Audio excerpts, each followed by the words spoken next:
Arizona Housing Coalition is an organization, a membership organization that has organizations that run the gamut from prevention to emergency services to unhoused support services to affordable housing. We've got nearly 300 organizations from across the state representing thousands of people whose voices join with ours in order to advocate for common sense policies so that we can ensure that every Arizonan has a safe place to call home. So thank you again for being here.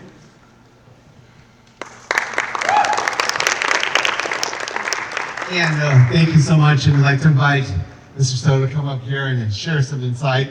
And after that, we'll take a little break and then we'll have our next panel. So.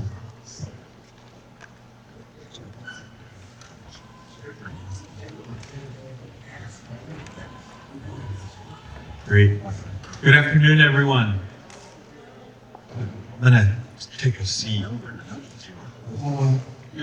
All right. So good afternoon. My name is Rudy Soto. I'm a member of the Shoshone-Bannock tribes, born and raised in Idaho. Before I begin speaking with you, I just want to thank the Arizona Housing Coalition, Nicole, Jen, John, the team, everybody associated with the Arizona Housing Coalition for holding this convening. I want to extend some special shout outs to the National American Indian Housing Council, one of my bosses, one of our board members who is present here, Jamie Navima, who is also the Southwest Indian Tribal Housing Association board president, and heads up the Laguna Pueblo Housing Authority. Chris Sharp, who's here, the Native American Connections Board President, the team from NAC, also a special shout out who I got to meet earlier briefly, Dee Dee, for all her contributions to NHC. Dave Castillo, an incredible partner from Native Community Capital, who is a force for Native American housing and community economic development, not only here in Arizona and across the Southwest, but across the country. And Chris Billy, the Tribal Homeownership Coalition of the Southwest.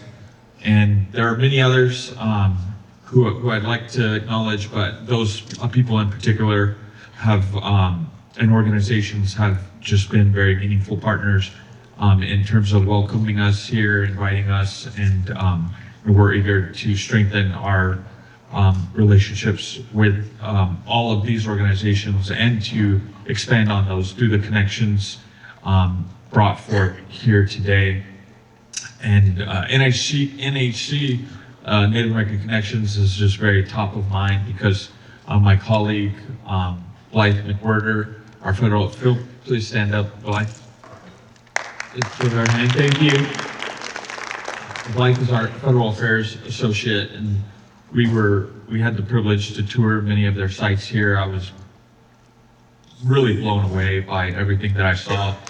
This has happened in so many places where I went, where as happy as I am for this community in terms of the progress that's been achieved, it makes me deeply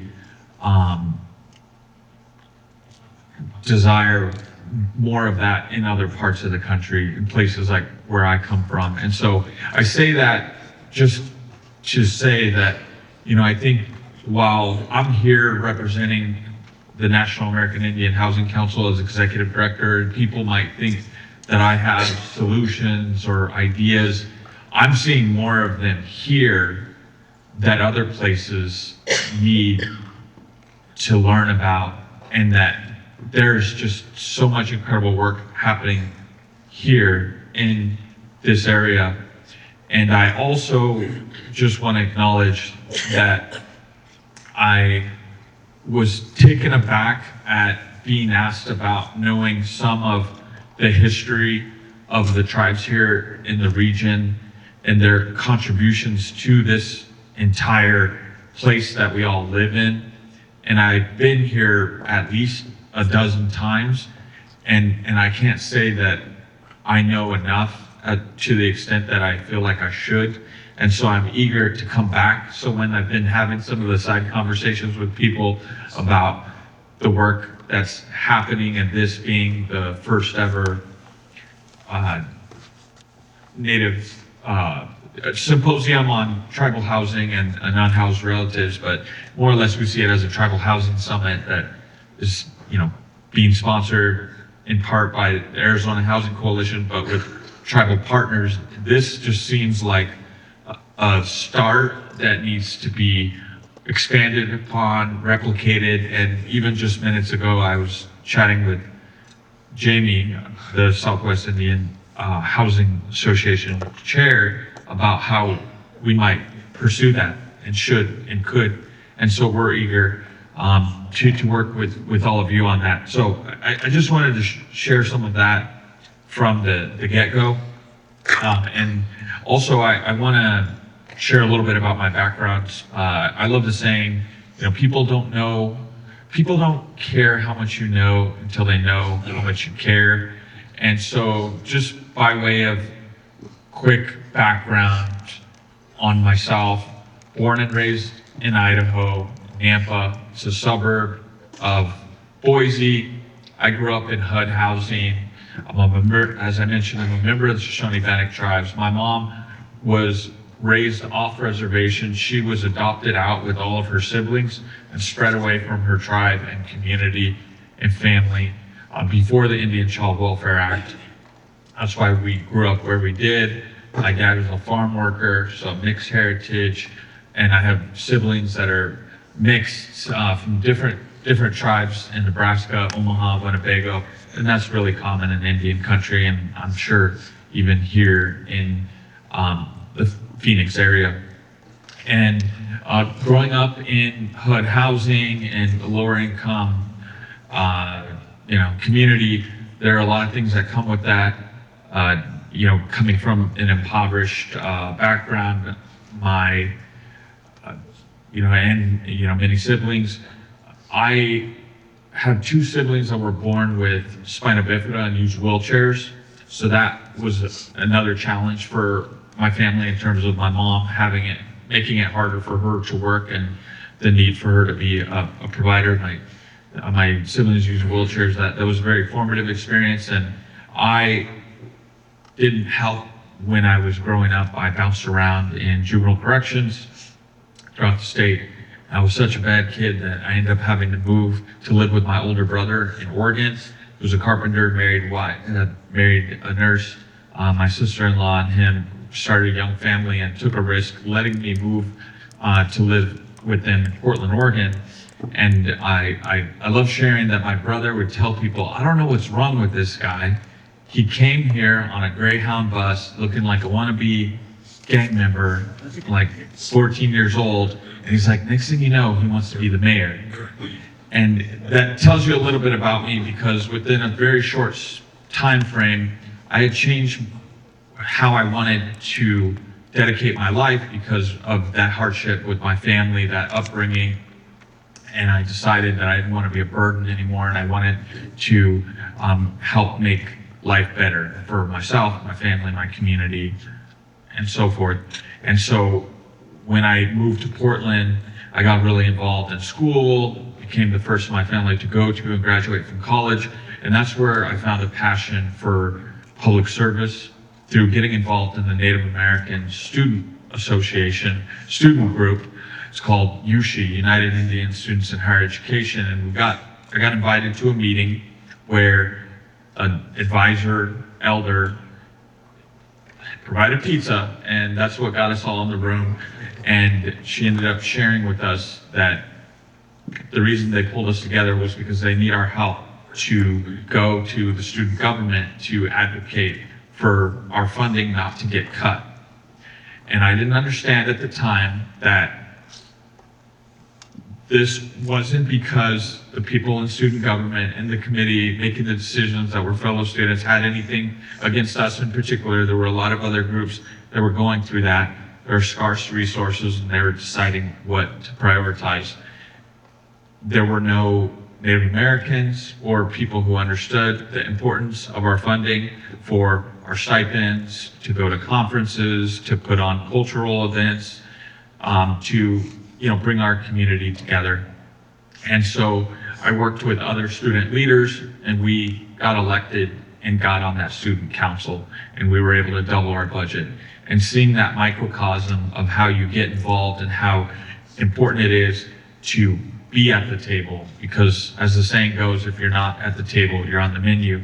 So that led from one thing to another. I ran for student body president, got elected, went to Washington, D.C., did an internship, ran for city council in Portland, lost as I should have. I was still a senior in college. I needed to finish classes. But that just compounded with, stepping out, putting oneself out there, taking risks, led to going out. And my first job out of college was to work for the National Indian Child Welfare Association. That's what brought me out here. And it's funny how life comes full circle, because previous to coming out here, Chris Sharp, board chair for NIHC, remembered us working together when I came out for a national conference we had, the NICWA, the National Indian Child Welfare Association, at Fort McDowell, and said, hey, I happen to be the board chair for NIHC, this housing provider, would you be interested in coming to meet with us? And I was like, of course. So it's crazy how things can happen.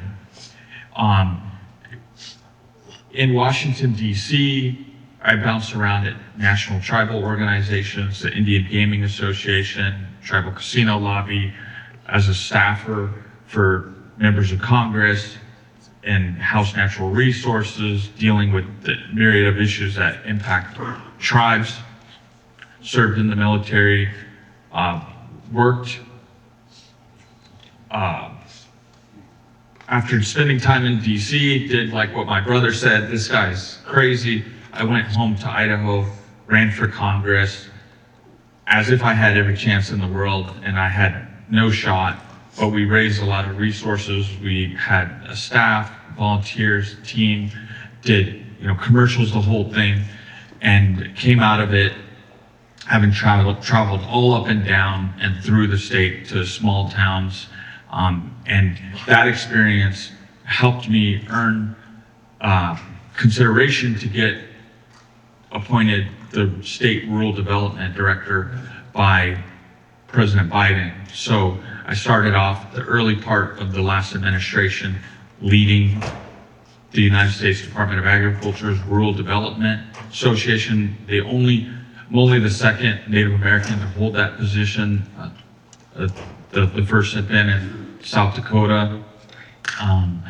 And that leader in her state helped form the South Dakota Home Ownership Coalition and do so much incredible work. And in that role, what I was able to do was work with rural and tribal communities and bring to bear more knowledge of the resources, the housing programs, the community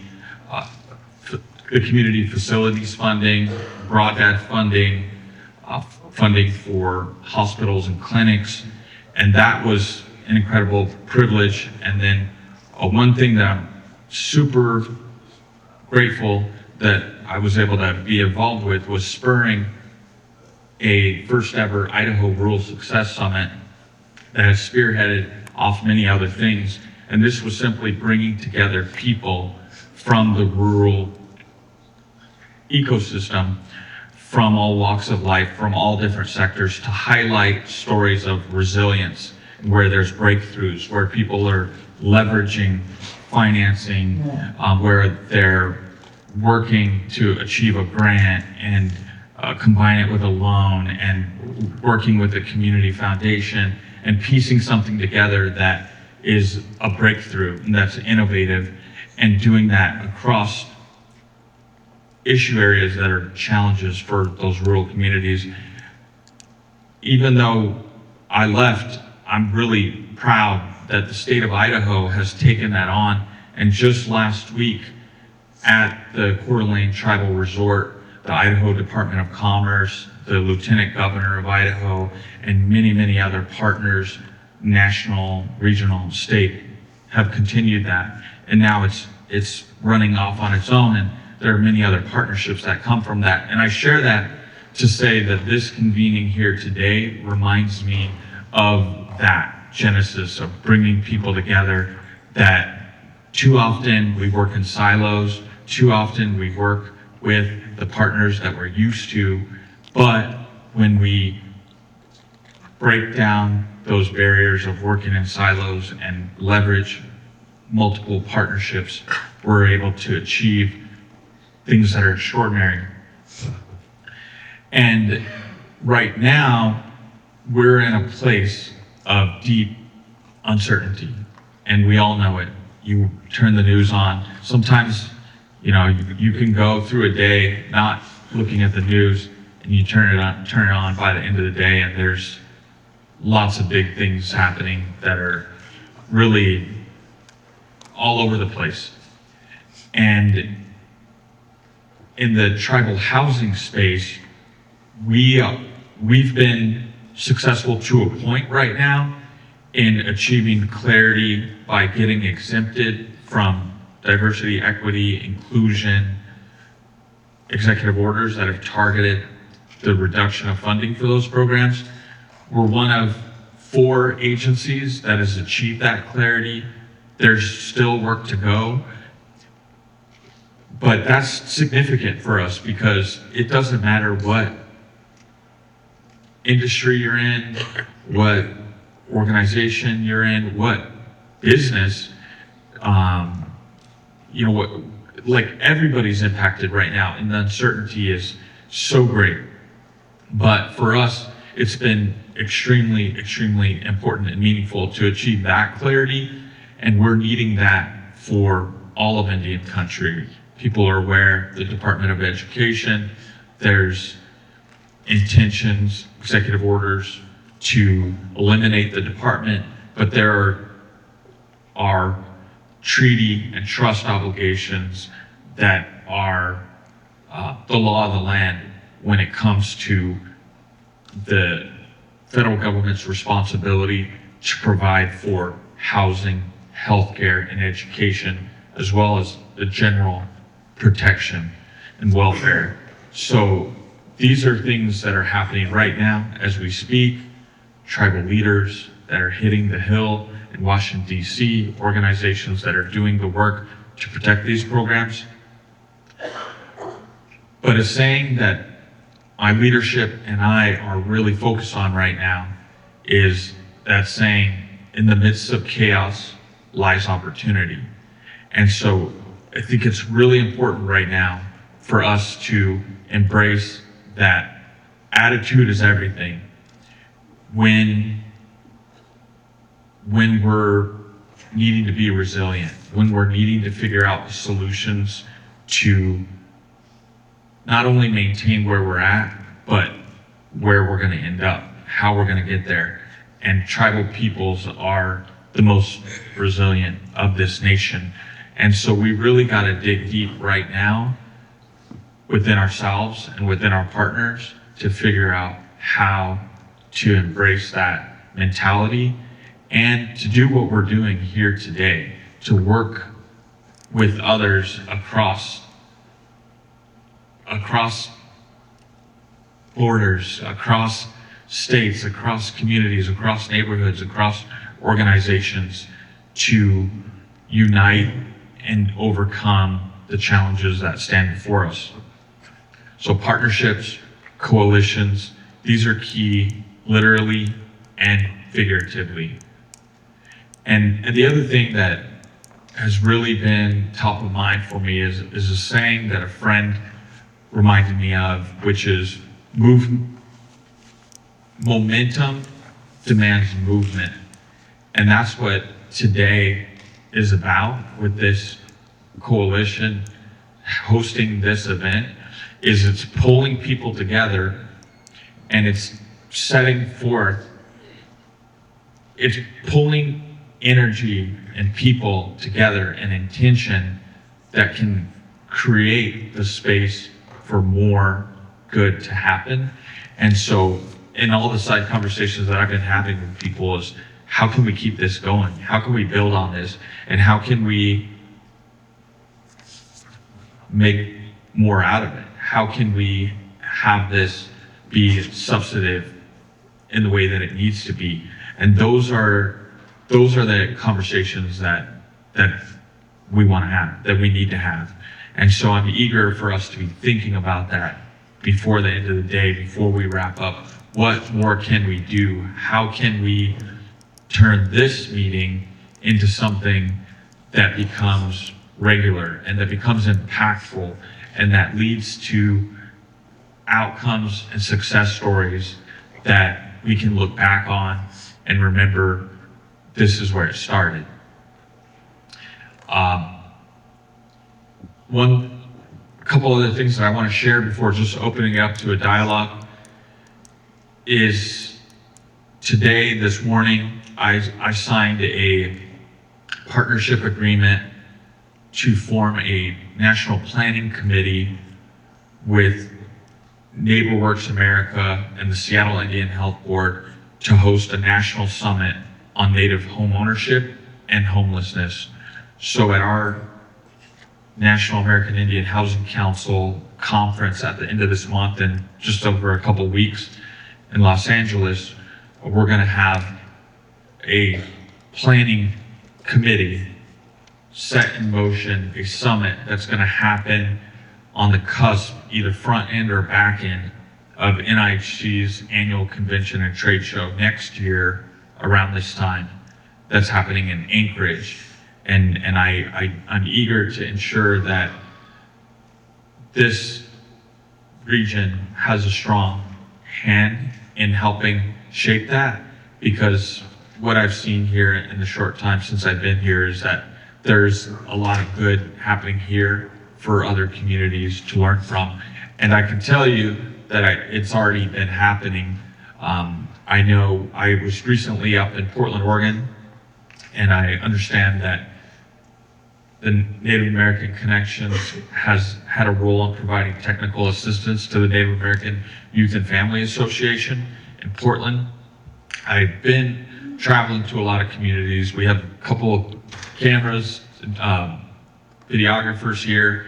We're pulling together a video to help us do a better job of telling our story. We need to do a better job of telling our story, because when you have legislators, policymakers deciding how to allocate scarce resources, the people, it's the, what's the saying? Like the squeaky mouse gets the cheese or whatever. I butcher sayings all the time. I think I got through it okay so far, but the squeaky mice gets the cheese. And so on the Hill, being a staffer, what you see is, the people that are getting up there, that are making the calls, that are making the requests to come see your housing project or your housing needs, that are getting those requests on the home front, that are getting the meeting requests in DC, that are receiving the letters. All of that added up ends up making it be where whomever's doing that the most is top of mind when they're deciding how to prioritize what should be prioritized. Because where that pressure is coming from, it's kind of sometimes like whack-a-mole. And of course, there's good reason to be skeptical about, people that are cutting big checks and doing all of that. But what is strong in shaping policy is who is at the table.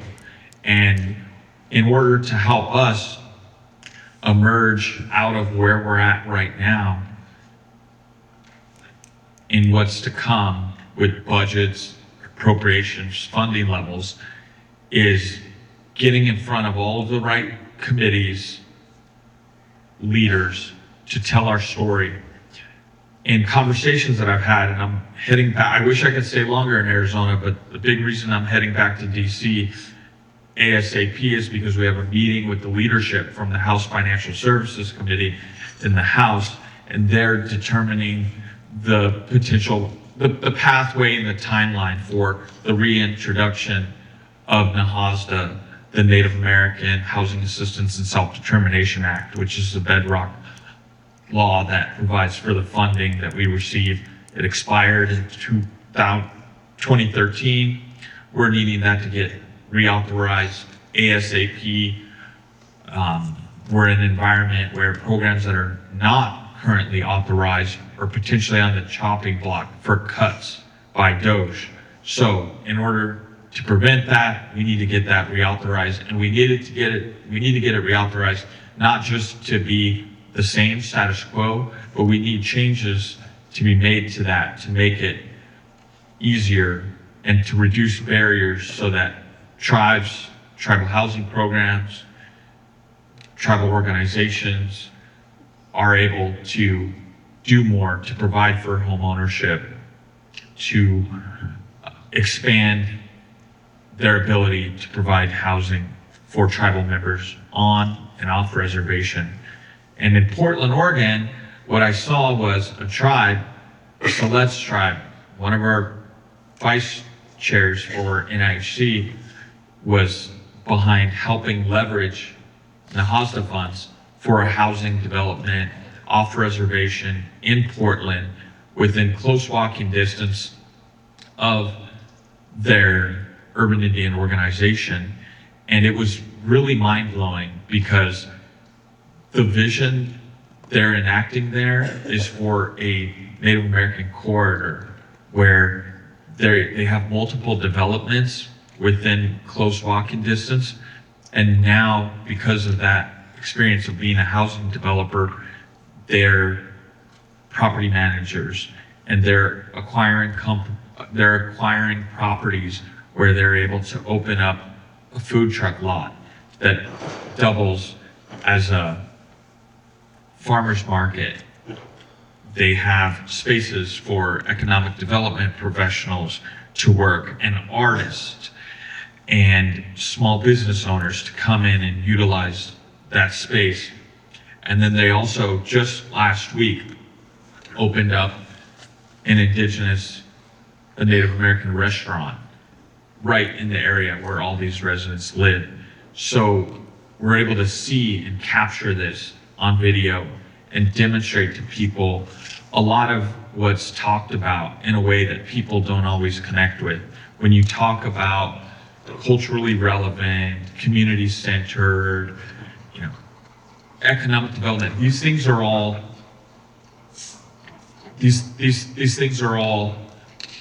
like central to what you're doing, but people who don't work in this space, they don't really understand it. So that saying, I love, is like show, don't tell. And a picture is worth 1,000 words. So that's why we're deeply grateful for people that have been participating in interviews that we've been pulling together to help just synthesize this story and talk about why this is important, because we need a broader audience to know how much this means and how much it would help if that funding is reliable and if that law is reauthorized and if there wasn't the threat funding that makes it to where people can actually plan ahead.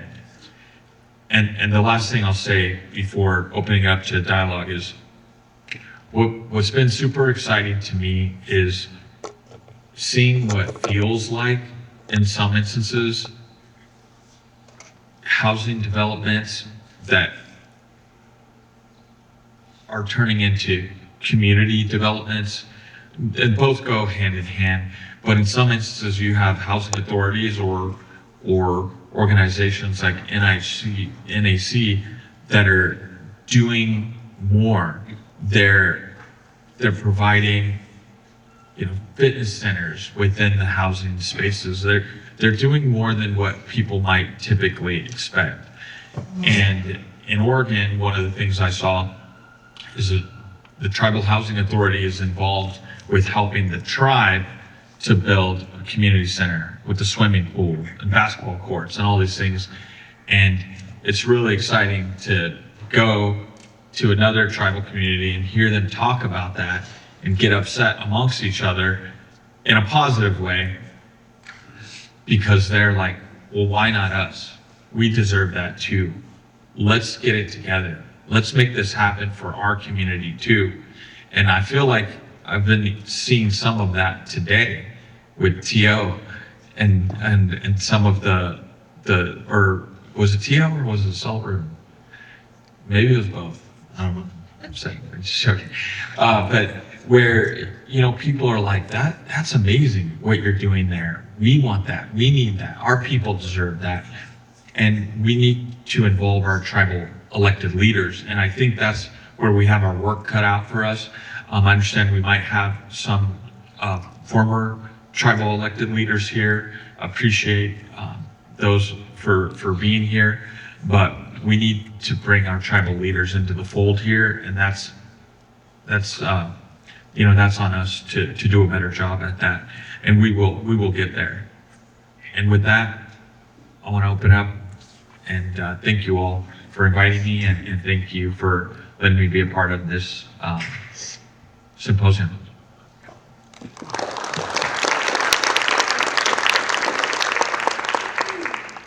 Chris.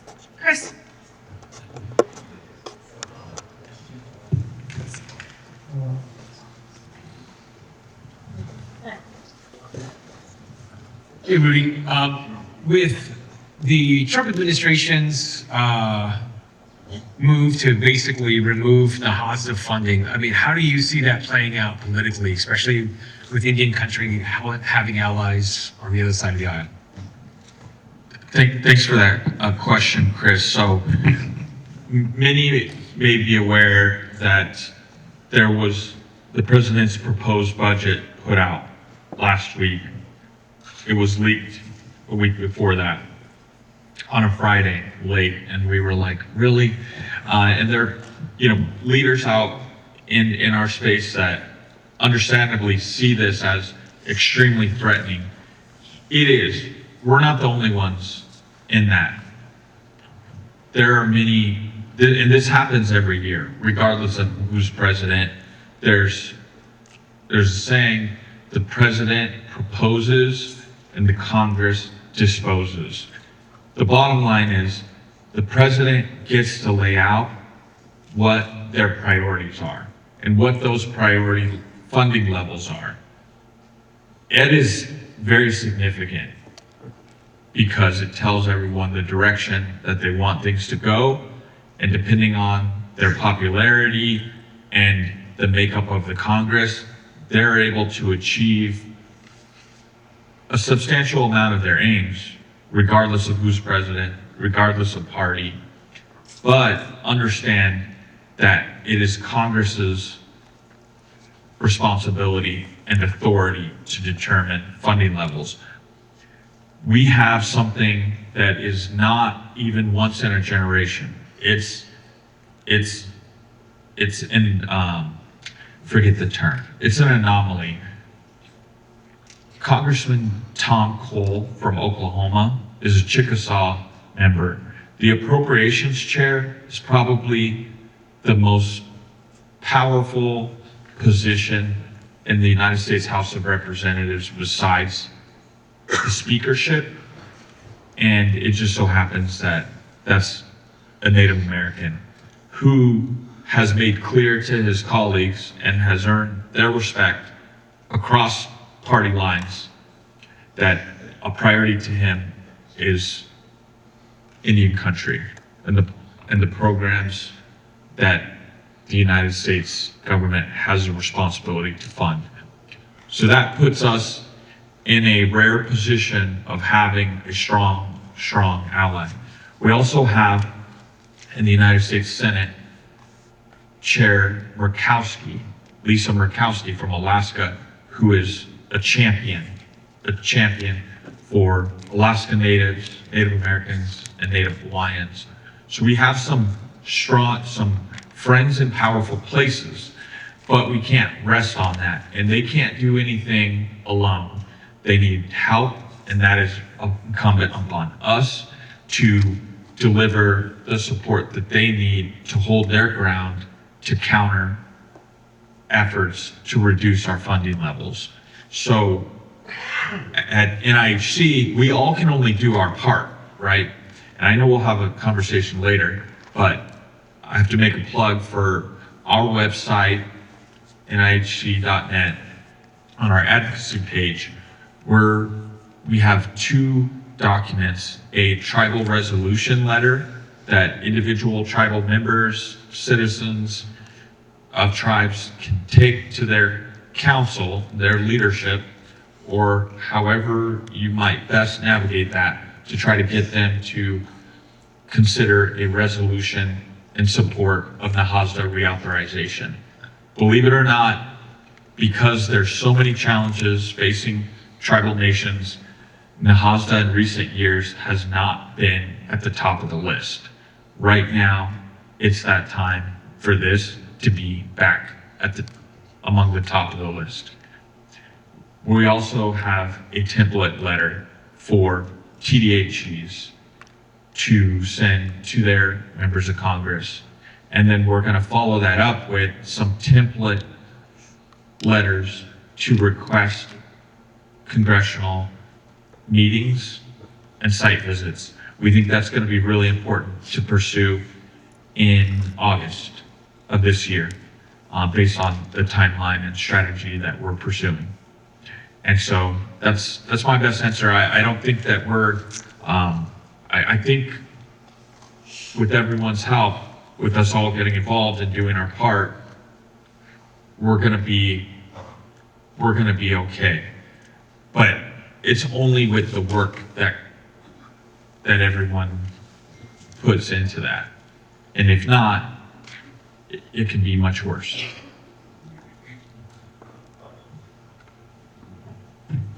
Thank you. Any more questions? Got one right there. Yeah, there she is.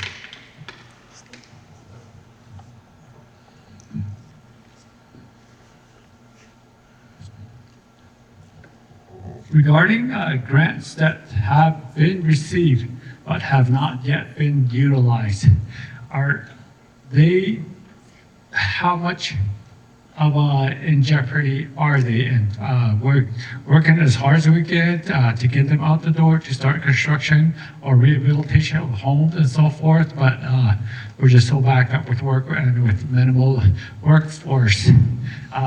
If you have anything on that subject, please do share with us. Yes, thank you for that question about the status of grants that were already awarded.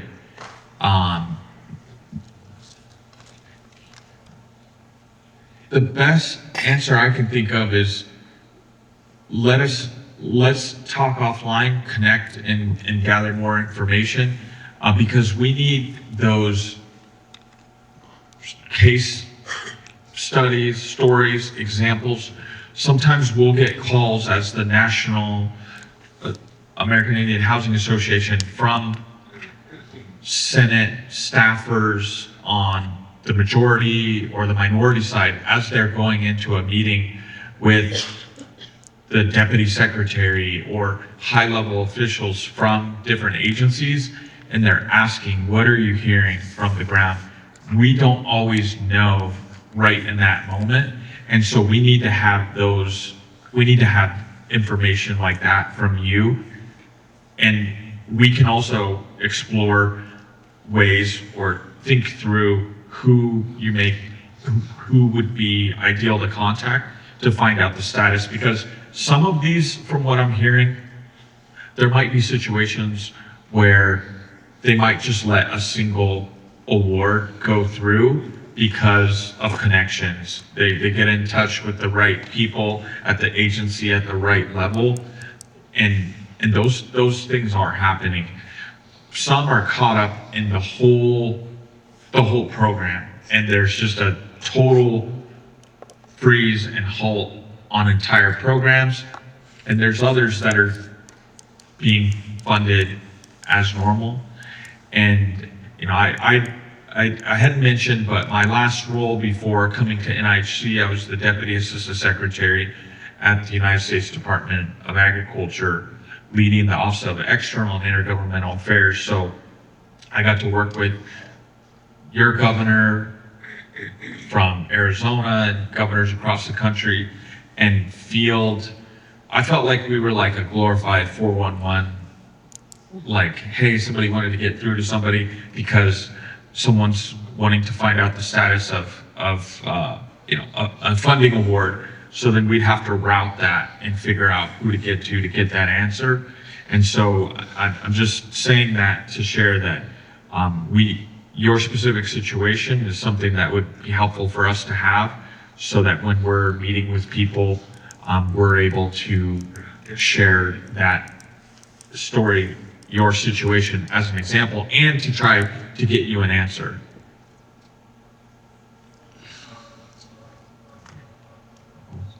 Okay, I'll get one more. Last one, and we'll, Chris, if you mind, get your panel ready to go.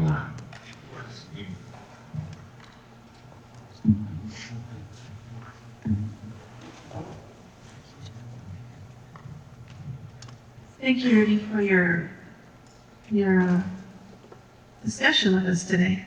I know there's a lot of uncertainty right now in what's happening with funding across the board, right? We're also feeling that in the healthcare space. What's going to happen with Medicaid? What could possibly happen with Medicare? So I think we're all in that same space as uncertainty, right? I'm very optimistic we'll get through that. We have to get through that, right? We're resilient, and we will.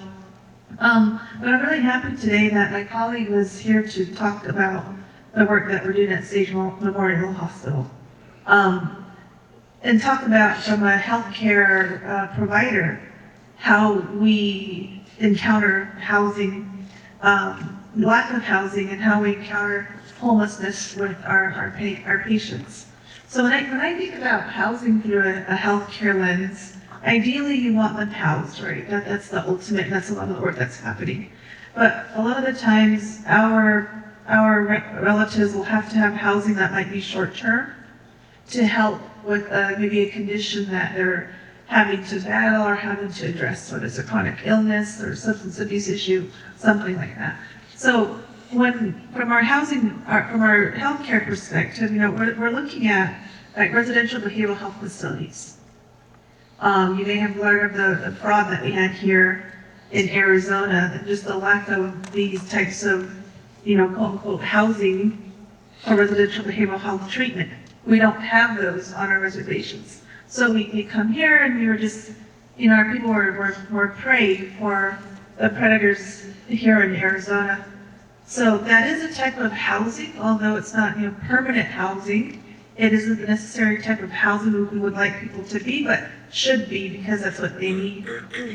You heard from my colleague today the concept of a hostel, right? Short-term type of housing, so that they can get their treatment because they can't go home that evening because it's 100 miles away, or the roads are washed out because of a snowfall, and now it's melting.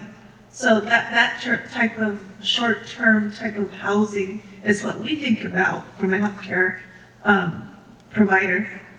And then another one that I think everybody is dealing with, especially with our silver tsunami, right, is for our older adults and our elders. I think every tribe says our elders are a priority, right? But when it comes to the resources we have in place for our elders, it's very minimal. At least for my nation, I can say, Navajo, we only have one nursing home facility for the whole nation. The entire nation. So as a healthcare provider, we're trying to figure, could we establish these types of long-term care facilities, whether it's a skilled nursing facility or a nursing home of that sort for our elders. Again, another type of housing, although it's not what we think of a traditional home setting, but it's still housing for our relatives. So I wanted to just kind of share that lens with everybody here. I'm really happy that my colleague Jerem was able to share that with us today in the panel. And we think about housing, it has different definitions, right? And so just being in this space to talk about housing, or hopefully informing people about how do we define housing, and then those policies that shape that, right? So just to give an example, in the Indian Healthcare Improvement Act, we can provide long-term care services. It's in the Indian Healthcare Improvement Act, but it's an unfunded mandate. So again, just putting it on your radar as a leader in that space of Indian housing, and I guess maybe you mentioned partnering with National Indian Health Board, the different organizations out there when it comes to housing, including that definition of housing when it comes to, and usually there's short-term housing, right? For people when they're trying to address healthcare needs, whether they're chronic, short-term, across the board. So anyway, just wanted to add that to the discussion, and thank you for being here and listening to us today. Yeah, thank you so much. I appreciate the issues you raise. One thing I didn't mention in the beginning was, I have familiarity firsthand with different housing challenges through my family. Recently, my brother, who's a couple years older than me, is on Social Security, disability, fixed income, and I helped him with his living situation, and that's important to me because I'm able to. But I've been in situations where, something I'll share that I'm, I haven't shared very many times, but I'm comfortable. It was like, the one day when I was getting announced to be the presidential appointee in my home state for rural development, I had moved back from Washington, D.C. to take that role, and I got an apartment, and I was helping my brother be able to come live with me because he was living in an unhoused situation, basically in a garage of someone, and it wasn't a very safe or it wasn't a good atmosphere for him. And on a day that, this is the irony and this is the challenge of people who come from, and everybody's touched by hardship, right, in different ways, regardless of where they come from. But I was driving around to try to find my brother, who rides around on a bike, but he had, for months, if not years, he was like on the verge of taking his own life. He'd been threatening to take his own life because Idaho went from not being a place a lot of people could point out on a map to, after COVID, home prices went up. I don't want to exaggerate and then be way off the mark, but they jumped exponentially, and so many people were out, and my brother was among them. And so I was afraid that I wasn't going to be able to find him, and it might have been too late. And thankfully, I was able to get him to move in with me, and that was hard. And that's one of the things I really appreciated with visiting Native American Connections, is because just getting somebody a safe place to sleep, to take care of themselves, that's not where it stops. That's just where it starts. That's part of another chapter, because even going from worse to better can be hard because they're not used to taking care of, living in, a home, and then of course moving into home ownership and trying to get them to take care of it the way I wanted it to be taken care of. That's a whole other thing. But just saying that there's a whole spectrum of challenges. And then on the health front, I know I'm taking over as executive director just a couple months in. The organization has been through 3-4 executive directors within a short span of years. There's a lot of basic foundational things that we're trying to address just to get the organization to be where it should be.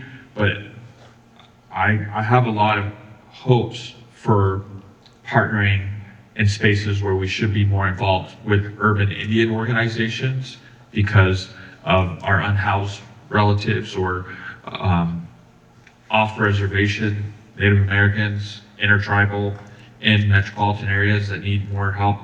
On reservation, obviously, is our most important mandate, and that's a really tough nut to crack because of a whole set of challenges with permitting and everything else. But finding ways to work across departments